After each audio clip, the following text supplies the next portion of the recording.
Je suis sûr que tu as déjà entendu parler des Layer 2 sur Ethereum qui vont permettre à cette blockchain de devenir un réel monstre en termes de scalabilité avec des transactions beaucoup moins chères et beaucoup plus rapides. Mais il y a un tout nouveau type de technologie qui est en train de voir le jour et ce sont les Layer 3. En quelque sorte, Ethereum accélère encore et va passer à la 3e vitesse. Si tu veux bien comprendre comment ça marche et anticiper l'impact que les Layer 3 auront sur Ethereum, alors je t'invite à regarder cette vidéo.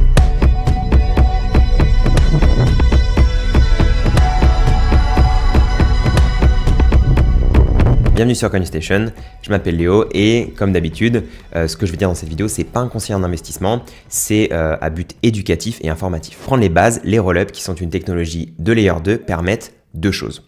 La première, c'est de compresser les données avant de les transférer sur Ethereum et la deuxième, c'est de faire la plupart des calculs hors de la blockchain Ethereum. Le but dans les deux cas, c'est pour que ce soit plus rapide et que cela coûte moins cher d'utiliser Ethereum. Si tu n'as pas encore vu ma vidéo sur les rollups, tu peux la voir juste ici, ça te permettra de bien mieux comprendre avant de passer à la suite de cette vidéo. Quand je dis que les rollups compressent les données, je vais donner un exemple. Un swap sur Ethereum, ça prend environ 180 octets. Et sur Arbitrum ou Optimism, qui sont les deux rollups les plus utilisés aujourd'hui sur Ethereum, ça prend uniquement 23 octets. Donc si on fait le calcul, ça permet d'être environ 8 fois plus performant. Donc on peut se dire, ok, si avec un layer 2, je peux être 8 fois plus performant, alors avec un layer 3, je peux faire 8 multiplié par 8 et être 64 fois plus performant. Mais on verra que c'est pas aussi simple que ça et on ne peut pas compresser à l'infini aussi simplement les données. Donc là, je vous montre à l'écran un organigramme fait par Starknet et il faut voir la Layer 2, donc où c'est marqué Public Starknet, comme une technologie de scaling général, donc un outil qui permet de faire des transactions beaucoup plus rapidement et à moindre coût sur la Layer 1, donc dans notre exemple sur Ethereum. Et quel que soit le type de transaction.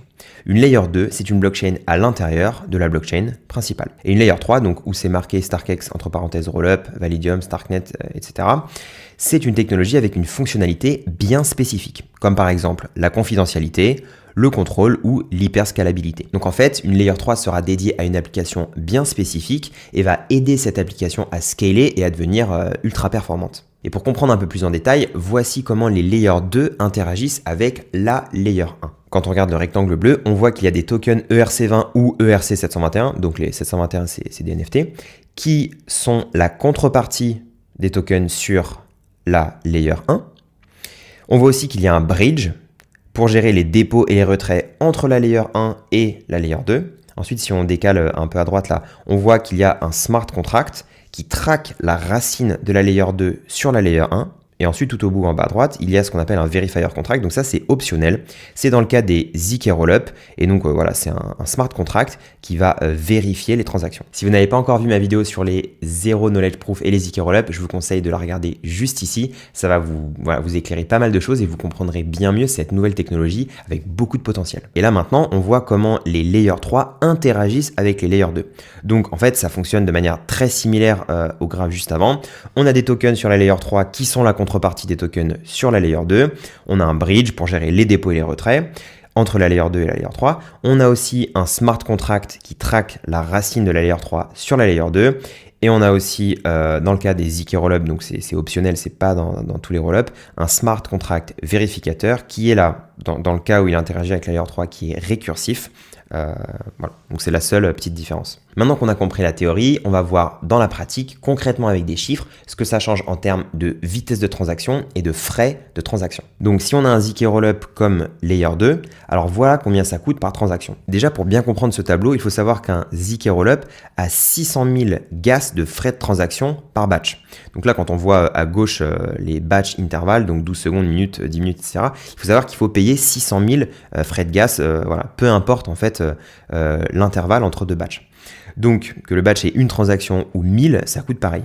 Et pour diminuer les coûts, il faut attendre que le batch soit le plus rempli possible. Un peu comme si pour un chauffeur de bus, il a qu'une seule personne dans son bus, c'est pas du tout rentable. Par contre, si le bus est plein à craquer, alors là, ça devient très rentable pour le chauffeur de bus. Donc, si on veut avoir un batch toutes les 12 secondes, alors il faut payer 10 000 gas par transaction dans le cas d'un ZK Rollup en Layer 2. Comme on le voit ici, là, 10 368. Si maintenant, on a un Layer 3 spécifique qui est également un ZK Rollup, donc ça veut dire que donc, on a la Layer 1 Ethereum, Layer 2 un ZK Rollup et maintenant un Layer 3 spécifique qui est aussi un ZK Rollup.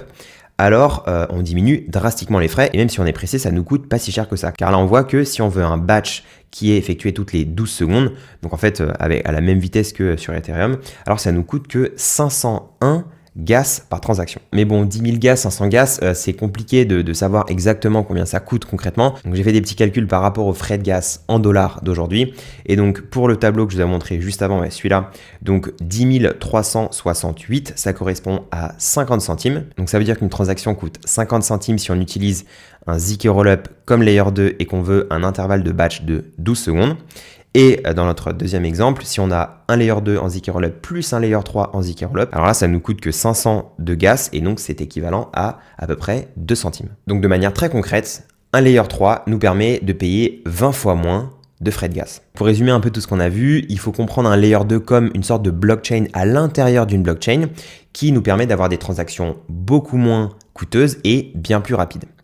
Et un Layer 3, c'est un petit peu comme un Layer 2, mais c'est pour des applications très spécifiques. Merci beaucoup d'avoir regardé la vidéo jusqu'au bout, c'était vraiment technique, donc pas simple du tout.